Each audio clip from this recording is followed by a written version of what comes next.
Akhirnya selepas perlawanan kelima Liverpool mencari-cari kemenangan selepas 4 kali kekalahan berturut-turut. Finally Liverpool berjaya mendapatkan kemenangan besar lah, berkunjung ke Frankfurt dan menang besar 5-1. Itu pun datang dengan drama lah apabila Liverpool pada awalnya concede dulu, bolos dulu gol pertama, kemudian Liverpool menghasilkan a quick fire goal lah yang membuatkan Liverpool bangkit 3-1 pada first half, kemudiannya 2 biji lagi datang semasa second half.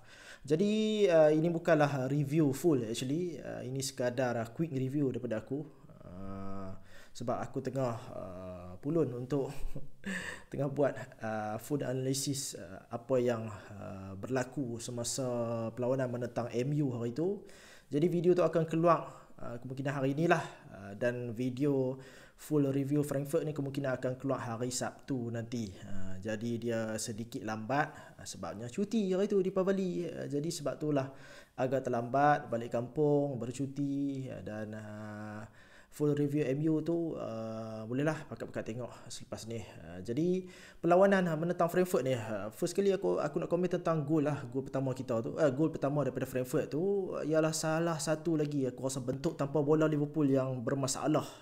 Structure Liverpool tu yang bermasalah. Kita nampak lah jarak di antara pemain tu begitu jauh sekali, dan apabila jarak terlalu jauh itu membuatkan jarak tu tak optimum untuk membuat counter pressing ataupun pressing. Sebab itulah boleh nampak situasi di mana fast break berlaku, dan dengan satu passing daripada deep terus menembusi line Liverpool, breaking the line dan sampai ke bahagian tengah. Dan aku juga tengok ada berlaku sedikit mix up di antara Jones dan juga Szoboszlai, membuatkan pemain Frankfurt dapat satu peluang, dapat satu ruang untuk membuat pas. Seterusnya pas tu sampai ke bahagian tepi, dan aku rasakan gol tu, shooting tu kemungkinan Robo boleh lakukan lebih baik lah berbanding dengan apa yang dia buat tu.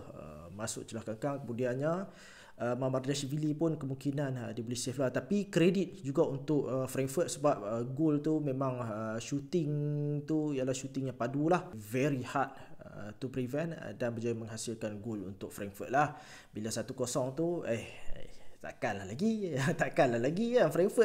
Frankfurt ni tengah tim teruk kot. Liverpool teruk, Frankfurt juga teruk, dan aku rasakan bermain dalam Champions League memang our bread and butter. Seharusnya Liverpool lebih better lah. Jadi bila mana Liverpool berjaya dapatkan gol penyamaan tu, cantik lah daripada Eddie Robertson pada awalnya.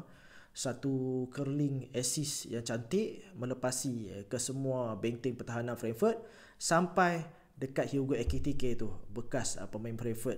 Dia dapat tu, dia hanya buat 3 sentuhan. Sentuhan pertama tu dia tolak bola ke depan. Sentuhan kedua tu yang aku rasa cerdik, sebabnya dia tahu last defender Frankfurt tu dia boleh lepas. Jadi sentuhan kedua tu apa yang dia buat ialah dia buat untuk across the player.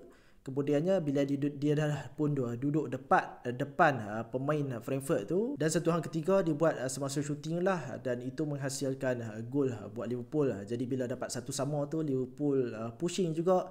Dalam masa kurang 10 minit kot, Liverpool berjaya mendapatkan 2 gol corner. Satu gol pun dah pelik dah. Ini kan pula 2 gol daripada pula kedua-dua centre back kita. Macam Van Dijk ni kita tak pelik lah kan, tandukan dia tu memang sangat berbahaya. Tetapi Konate tu sebelum dia banyak missing chances, dia berjaya benam gol tu. Dan jadi game state tu dah berubah lah, daripada 1-1 naik 2-1. Dan daripada 2-1 tu Liverpool pushing lagi, dapat corner sekali lagi, dan berjaya dapatkan gol ketiga lah. Masuk half time tu sama juga, Liverpool pushing, dan aku rasakan second half tu memang selesa lah buat Liverpool. Cruise control sepanjang 45 minit kedua tu. Kita nampak yang Liverpool juga buat pertukaran, bawa masuk Federico Chiesa, bawa masuk Mohamed Salah hujung-hujung tu. Kemudiannya keluarkan Hugo Ekitike. Dengan situasi dah ada bekalan 3 gol, Liverpool keep on pushing. Kemudiannya Frankfurt ni dia memudahkan Liverpool lah dalam mood bertahan sekarang ni, sebabnya dia tak mau concede gol yang lebih banyak daripada tu. Tetapi gol keempat dan gol kelima sampai juga apabila satu larian daripada Wirtz berjaya dia square pass kepada Cody Gakpo, gol yang sangat mudah. Kemudiannya gol jarak jauh daripada Dominic Szoboszlai lah, hasil juga passing daripada Florian Wirtz.